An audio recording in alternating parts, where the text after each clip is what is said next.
ఈరోజు వర్షం పడింది కదండి, మా అమ్మాయి ఉల్లిపాయ పకోడీ చేస్తుంది. చూడండి మీరు కూడా. ఈ ఉల్లిపాయలు వేసి ఇలా సన్నగా పొడుగ్గా కట్ చేసుకోవాలి. పచ్చిమిర్చి సన్నగా తరుక్కున్న పచ్చిమిర్చి సన్నగా తరుక్కోవాలి. కరివేపాకు, 1 స్పూన్ కారం, రుచికి తగినంత సాల్టు, కొంచెం అల్లం వెల్లుల్లి పేస్టు, చిటికెడు సోడా ఉప్పు, కొంచెం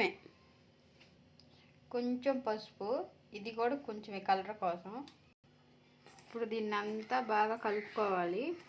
ఫస్టే నీళ్ళు అసలు వేయకూడదు. ఈ ఉల్లిపాయల్లో నీరు అనేది ఉండిద్ది కదా, దాంతోనే కలుపుకోవాలి.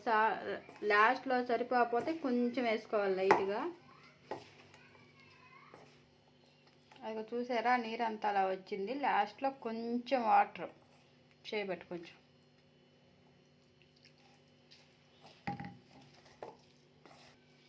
పిండి కలపటం అయిపోయిందండి. ఇదిగో ఇలా ఉల్లిపాయ అనేది పొడి పొడిలాడుతూ ఉండాలి. గట్టి పకోడీకి ఇంతే చేయాలి. మెత్తటి పకోడీ అయితే కొంచెం లూజ్గా కలుపుకోవాలి. ఇప్పుడు దీన్ని పక్కన పెట్టేసి, అది పక్కన పెట్టేశాక స్టవ్ వెలిగించి ఆయిల్ పొయ్యి మీద పెట్టుకొని అది వీటెక్కనిద్దాం. ఆయిల్ వీటెక్కుతుందండి, ఇంకా కొంచెం ఆగాలి, వీటెక్కాలి. ఇంకా ఇప్పుడే కాగుతుంది.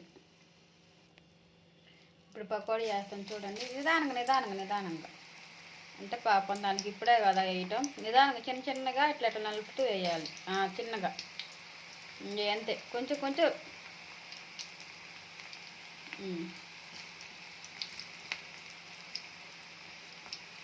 చూసారండి, కాగిపోతుంది. మా అమ్మాయి పకోడీ రెడీ చేసేస్తుంది. ఇది బాగా ఎర్రగా వేగాలండి పకోడీ.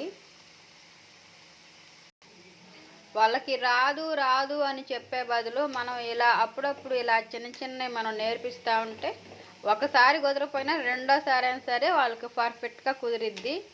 నేర్పించాలి కదా పిల్లలకి. అసలు రాదని చెప్పేసి అలా ఊరికి కూర్చుంటే కాదు కదా. ఇలా మనం అప్పుడప్పుడు హాలిడేస్ అప్పుడు ఇలా చిన్న ప్రాసెసింగ్ ఉన్నాయి మనం నేర్పిస్తూ ఉంటే వాళ్ళే నేర్చుకుంటారు ఆటోమేటిక్గా. చూసారండి, పకోడీ వేడి పకోడీ రెడీ అయిపోయింది. మళ్ళీ కొంచెం పిండి ఉంది, అది కూడా వేద్దాం. రెండో ట్రిప్ కూడా వేసేసానండి మిగిలిన పిండి. ఈ పచ్చిమిర్చి అండి పకోడీలో నంచుకొని తింటే చాలా బాగుంటుంది. మధ్యలో ఘాటు పెట్టి దాంట్లో కొంచెం సాల్ట్ రాశాను.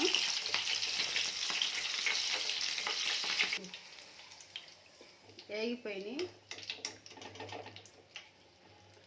ఇప్పుడు ఇందులో వేసుకుంటున్నాను. ఇప్పుడు కరివేపాకు, ఇది కూడా ఫ్రై చేసుకొని పకోడీ మీద వేసేసుకుందాం. అది పకోడీ తినేటప్పుడు ఈ కరివేపాకు కూడా నంచుకొని తింటే చాలా హెల్త్కి కూడా మంచిది. జుట్టు పెరిగిద్ది, పకోడీ కూడా టేస్ట్గా ఉంటుంది.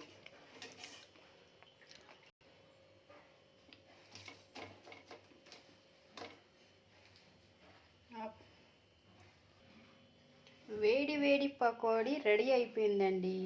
నేను ఒకటి తిని టేస్ట్ చేసి చెప్తాను. చాలా బాగుందండి. చాలా క్రిస్పీగా వచ్చింది. నిజం చెప్తాను, చాలా టేస్ట్గా ఉంది. వీడియో నచ్చితే లైక్ చేయండి, షేర్ చేయండి, సబ్స్క్రైబ్ చేయండి. బాయ్.